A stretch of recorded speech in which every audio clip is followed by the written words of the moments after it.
এবার বাজার থেকে ইলিশ কেনার আগে সাবধান হয়ে যান। পুজোয় রাসায়নিক দেওয়া বিষাক্ত ইলিশ পাঠাচ্ছে ইউনূস সরকার। পুজোর মুখে বাঙালিদের অসুস্থ করতে নোংরা পরিকল্পনা করছে বাংলাদেশ। একবার খেলেই আস্তে আস্তে দুর্বল হয়ে পড়বেন আপনি। বাজার থেকে ইলিশ কেনার আগে একবার যাচাই করে নিন আপনার ইলিশ খাওয়ার উপযোগী না রাসায়নিক মিশ্রিত। কিন্তু কেন এমন জঘন্য সিদ্ধান্ত নিল বাংলাদেশ সরকার? পরিকল্পনা শুনলে চমকে যাবেন।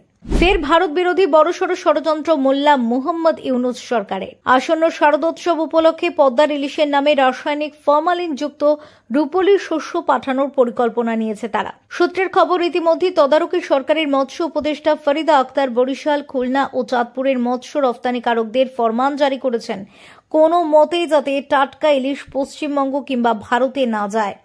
প্রয়োজনে বিভিন্ন স্থলবন্দরে রফতানি করা ইলিশ পরীক্ষা করতে হবে। ওই পরীক্ষাতে যদি টাটকা ইলিশ পাওয়া যায় তাহলে কঠোর পদক্ষেপ করা হবে।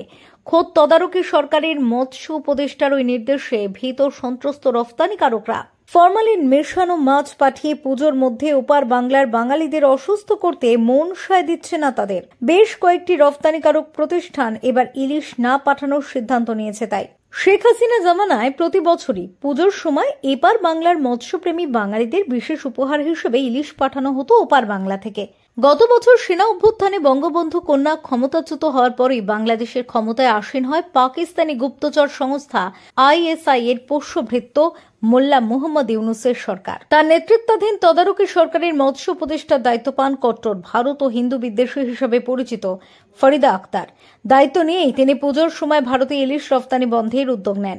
তবে শেষ মুহূর্তে অর্থ তথা বাণিজ্য উপদেষ্টা সালেহ উদ্দিনের আহমেদের হস্তক্ষেপের সেই জটিলতা কাটে। ইলিশ রফতানির অনুমোদন দেওয়া হয়, যদিও 2023 সালের তুলনায় রফতানির পরিমাণ কমিয়ে অর্ধেক করা হয়। এবছরেও ভারতে ইলিশ রফতানিতে তীব্র আপত্তি জানান ফরিদা। রফতানি রুখতে ইলিশের দাম বাড়িয়ে কেজি প্রতি 1525 টাকা করা হয় আর রফতানির পরিমাণ কমিয়ে 1200 টনের অনুমোদন দেওয়া হয়। পশ্চিমবঙ্গ সহ ভারতে যে ইলিশ রফতানিতে তার সায় নেই তা স্পষ্ট জানিয়ে দিয়েছেন কট্টর হিন্দু বিদ্বেষী তথা জামায়াত ইসলামীর অন্যতম নেত্রী ফরিদা আক্তার। সাংবাদিকদের তিনি বলেন, ভারতে ইলিশ পাঠানোর কোনো ইচ্ছে ছিল না। আমরা বরাবরই বলেছি দেশের চাহিদাকে সর্বাগ্রে গুরুত্ব দেওয়া হবে। তবে দুর্ভাগ্যবশত প্রতিবেশী দেশ হিসেবে তাদের পাঠাতে হয়েছে। তবে চাহিদার চেয়ে কম পাঠানো হয়েছে। এবারে দামও বাড়িয়ে রাখা হয়েছে।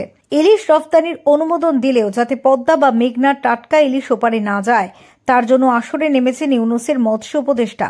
রফতানিকারকদের ডেকে নির্দেশ দিয়েছেন তিনি, রাসায়নিক ফরমালিন দেওয়া মাছ পাঠাবেন। টাটকা মাছ পাঠালে কপালে অশেষ দুর্গতি রয়েছে।